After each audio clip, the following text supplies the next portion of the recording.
everyone, I'm Babla Jonathan. You're welcome to this edition of the 6 p.m. primetime newscast of Equinoxe television, live from our headquarters in Cameroon's economic capital, Douala. In our top stories, the deplorable and narrow state of National Road number 5 has once again disrupted traffic, leaving motorists stranded for more than an hour in Banja in the west region of Cameroon.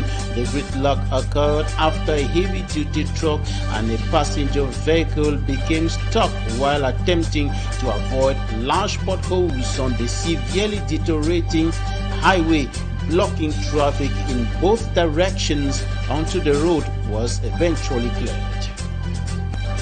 And in Cameroon's southwest region, broken roads and persistent insecurity continue crippling business activities, raising concerns over the area's economic future. The challenges in the economic domain dominated discussions between economic operators in Buea and the Office of the Public Independent Conciliator, as stakeholders called for urgent action to improve the business environment. Those are top stories.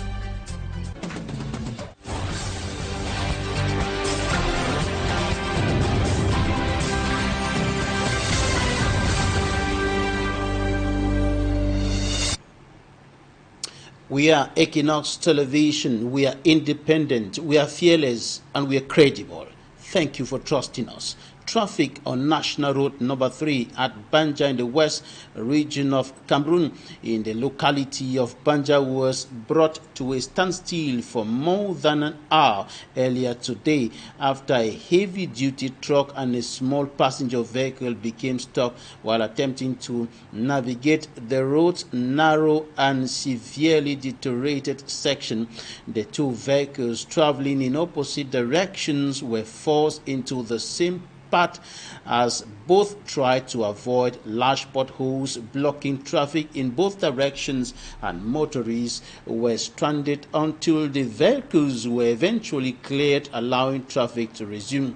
The incident has once again highlighted the poor state of the highway and renewed concerns over the road network in the Republic of Cameroon, and this is a major problem affecting the country from north to south, east to west, from the major cities to the hinterlands. Many of the roads crisscrossing the country are in a very deplorable state.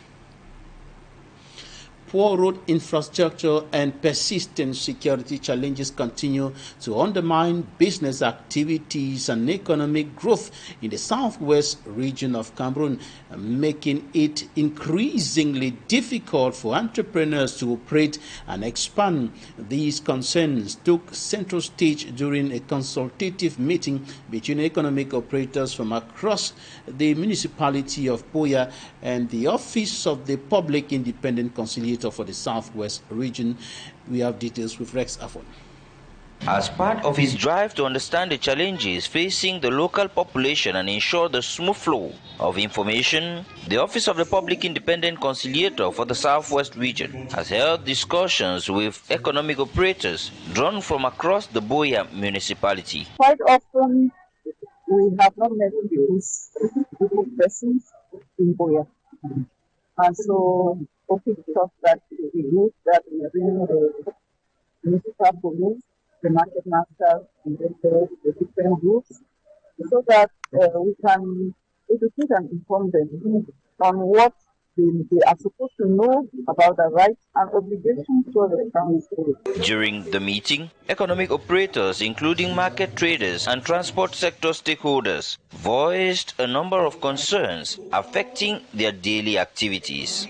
For like the toilets, one of my traders raised a point about the toilets. The regional council is trying to put us a toilet there. Then I cried for the mud, water in the market. We presented so many things, especially insecurity of the taxi sector, the chassis number. One of my collaborators mentioned a lot of the issue as that insecurity. We talk of taxis payment, maybe like a park fee they mentioned. it was educative, and we learned a lot concerning that. The public independent conciliator pledged to channel their concerns to the appropriate authorities where lasting solutions can be sought. On the part of the council, there are some concerns that have been raised, and I have to meet the council, especially when it comes to toilets in the market. It's not a good thing. We have talked about this, and it's very essential that persons should be very comfortable where they are carrying out the activity. The initiative was aimed at ensuring that the economic operators are well versed in their responsibilities towards the council, while also ensuring that the council fulfills its obligations to them. Now coming up, Innocent as he talks to us about issues notably linked to the situation of the country with regards to security. And he tells us that some suspected criminals have been arrested by forces of law and order in the nation's political capital, Yaounde, within the context of the fight against rising insecurity, especially in urban areas. He has details in the following report. The two suspected gangs involved in robbery and sexual assault were dismantled by elements of the 1st Gendarmerie region in Yaounde. The arrest followed investigations into a series of violent home invasions that left several families traumatized. Ceux-ci ont été pris en otage de 22h à 3h du matin, emporté de l'argent. The first gang, allegedly led by 5-time ex-convict Marcel Tangwa, is accused of attacking a home in Kwabang, holding the occupants hostage, assaulting them, stealing cash and valuables, and attempting to sexually assault a 16-year-old girl. Au moment de partie, ils ont tenté de violer leur petite fille âgée de 16 ans. The suspects allegedly used the vehicle of one of their victims to transport the stolen items before escaping. Ils ont utilisé le véhicule du suspect pour transporter les dits matériels. The victims recount the horrific ordeal. Ils ont fait un faux klaxon. They sounded the car horn to make me believe it was my wife returning. There were more than 10 of them. They brutally beat me, tore my clothes, and tied me up. About an hour later, when my wife arrived, they pounced on her. They completely emptied the house of its valuables before driving away. The vehicle's GPS tracking system later showed they were heading towards Mvokada. Investigations later led gendarmes to Bafoussam and Garwabulai, where stolen mobile phones were recovered from buyers. The victim's Toyota Yaris was traced to Mvokada, where it was allegedly being altered for resale. In a separate operation, gendarmes arrested another suspected gang leader, Mbala alias Rapid, an ex-convict accused of a series of aggravated robberies and violent assaults, particularly in the Mfou area. Dans la cité capitale, plus précisément dans la zone de Fou, en passant par Kwabang. If convicted, the suspects face lengthy prison sentences. With President Paul Biya out of the country for more than a month now, uncertainty over the leadership of the country is mounting, and there are questions that have been raised about the validity of the recent presidential decrees appointing some board members of the National Hydrocarbons Corporation. For me, Armstrong Sander now tells us more. The first official statement surrounding the double controversies around the president's prolonged stay in Europe came from Honorable Jean-Michel Nenche, who formally requested the Constitutional Council to declare a vacancy at the helm of the state of Cameroon. Minister Jacques Famendongo, Cameroon's Minister of Higher Education and key CPT and party member, has since issued a rebuttal defending the administration. However, a new controversy has emerged. Multiple presidential decrees, including key appointments, have been signed and published, all bearing the official seal done in Yaounde. This has led to widespread skepticism as the president is not to be in Switzerland. Speaking on the issue in Douala, Dr. Hile Kamga, a political analyst, notes that the done in Yaounde annotation is significant. He argues that while the location isn't a substantial fault in some legal circles, modern jurisprudence emphasizes it cannot be neglected for a decree to be credible. Voilà, c'est une question qui n'est pas entièrement réglée, mais qui... Quoique le chef de l'État soit hors du territoire. Conversely, Professor Luizon Esomba, another political analyst, views the location as secondary. He believes that the law permits the president to sign a decree from anywhere, urging Cameroonians instead to focus on the authenticity of the decrees and the individuals being appointed. However, both analysts agree on one point: the length of this stay out of Cameroon is problematic. Dr. Hile Kamga suggests that the president may surpass his 2024 record of 49 days out of Cameroon. Professor Esomba, on his part, warns that the prolonged absence affects government coordination, stating that it creates a lack of control and accountability. He also questions recent appointments at major state-owned companies like the National Hydrocarbons Company, the SNH. Both analysts further decry the government's silence, which they say leaves the state of Cameroon in limbo and the nation in the state of profound uncertainty. As the president's whereabouts remains undisclosed and these decrees are debated, the political climate in Cameroon remains tense. For now, the nation continues to watch and wait. While in sports, the wait is over as the 2026 Women's Africa Cup of Nations kicks off in Morocco this weekend. 16 of Africa's best teams are set to battle for continental glory, record prize money, and a place among the world's elite. Smart Jikan Gabriel now tells us what's at stake in this year's Women's Africa Cup of Nations. For the first time, the AFCON champions will take home a record $2 million. That is double the previous prize. The total prize money has also been boosted to $5.8 million, with every one of the 16 teams guaranteed at least $150,000. But it is not just about the catch. AFCON 2026 doubles as qualification for the 2027 FIFA Women's World Cup in Brazil. That means the top teams in Morocco will book their tickets to the world stage. This tournament also welcomes two first-timers. Malawi's Scorchers will make their debut in Group C alongside giants Nigeria, Zambia and Egypt. And Cape Verde will play their first AFCON in Group D, up against powerhouses Ghana, Cameroon and Mali. 10-time champions Nigeria come in as favorites, but watch out for the dark horses Zambia, Cameroon, Ghana and host nation, who are all capable of a surprise run. The tournament runs from July 26 to August 16 in Morocco.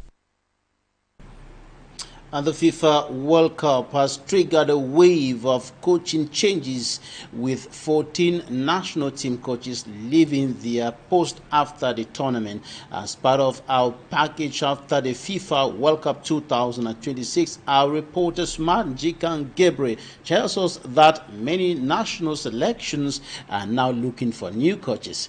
His report. After the FIFA World Cup, coaches have also abandoned their positions. 8 of the departures came after teams were eliminated in the knockout rounds. 5 others left after failing to get out of the group stage. Group A was hit the hardest. All 4 coaches are now out. South Africa's Hugo Bruce, Mexico's Javier Aguirre, South Korea's Hong Myung-boo, and Czech's Miroslav Kubak have all stepped down. Other big names also exited. They include World Cup winner Didier Deschamps of France, Germany's Julian Nagelsmann, Belgium's Rudi Garcia, and Portugal's Roberto Martinez, and Uruguay's Marcelo Bielsa. In Africa, Senegal fired AFCON winning coach Pap Thiaw after an early exit in the round of 32, and Tunisia set a World Cup record by using 2 coaches in one tournament. They started with Sabri Lamouchi, but finished with Hervé Renard. Despite the change, the Carthage Eagles left at the group stage after conceding the most goals in the competition. A World Cup to remember, and for many coaches, the last game in charge. Thanks very much, sportsman Smart Jikan Gabriel, for those reports. And that's it for the first part of this newscast. Talking Point is up next.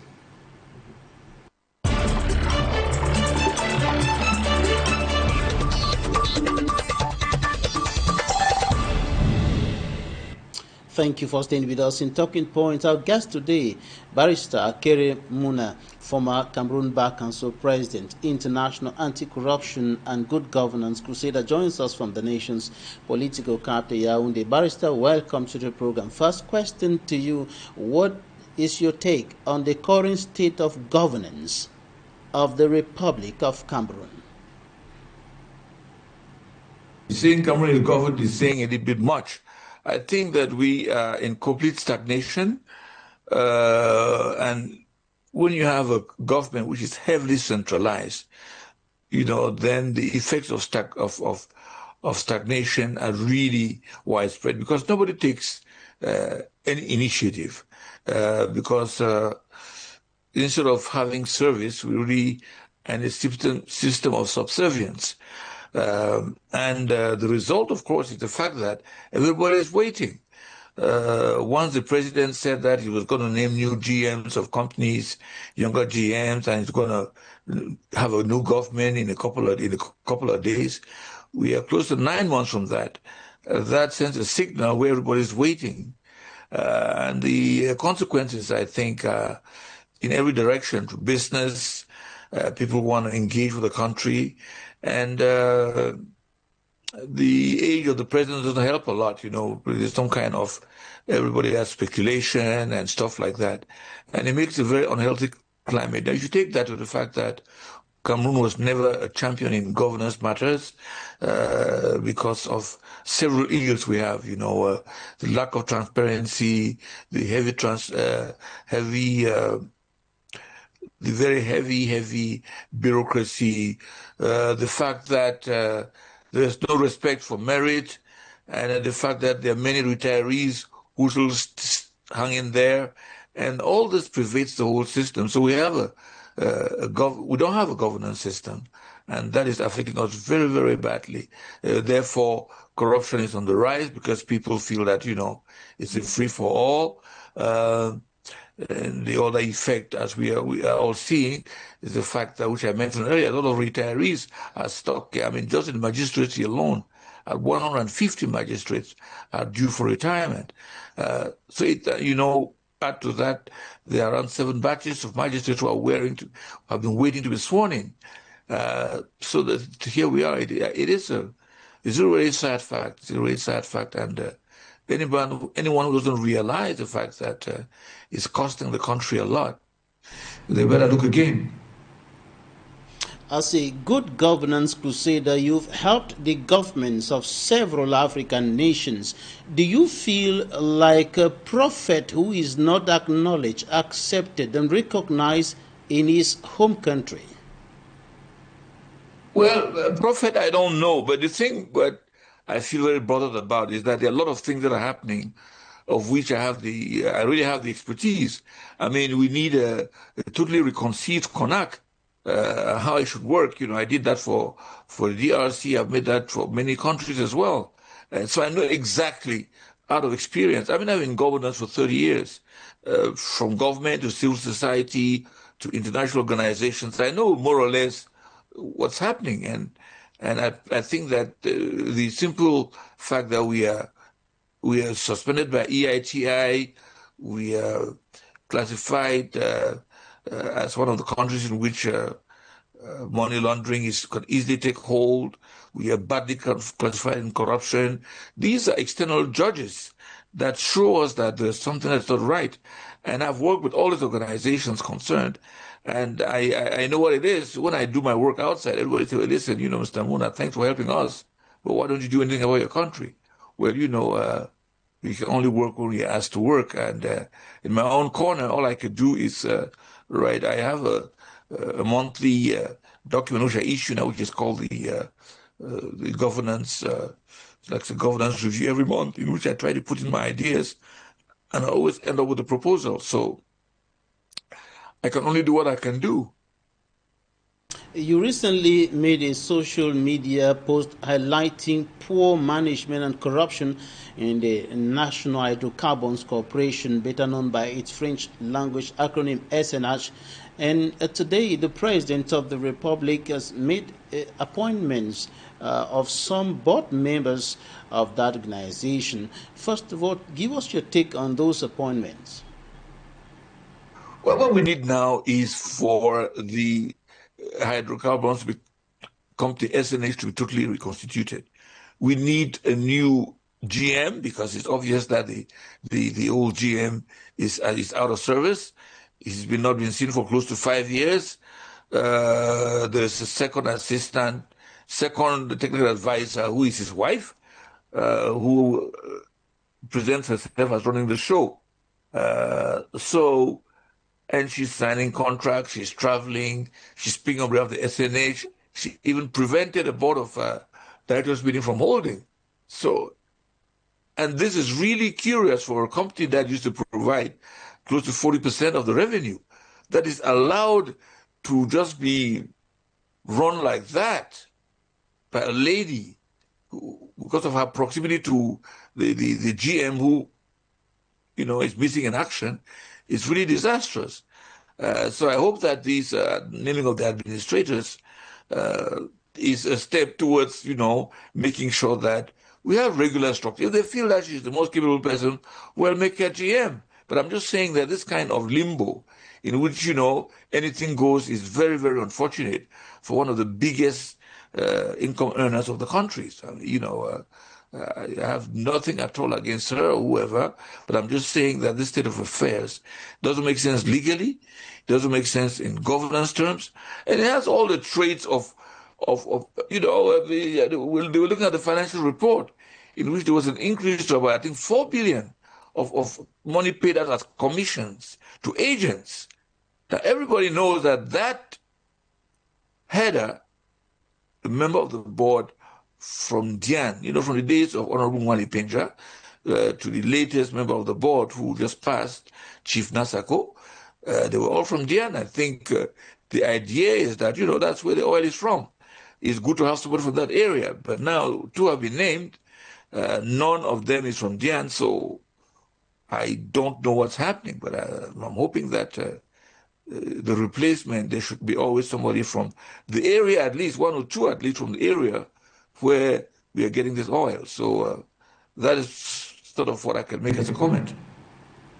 In the write-up that you recently published on social media, you were also talking about the 41.3% drop in the net profit of the company, and you were attributing that to corruption, linking it to the Glencore affair. Tell us more about that.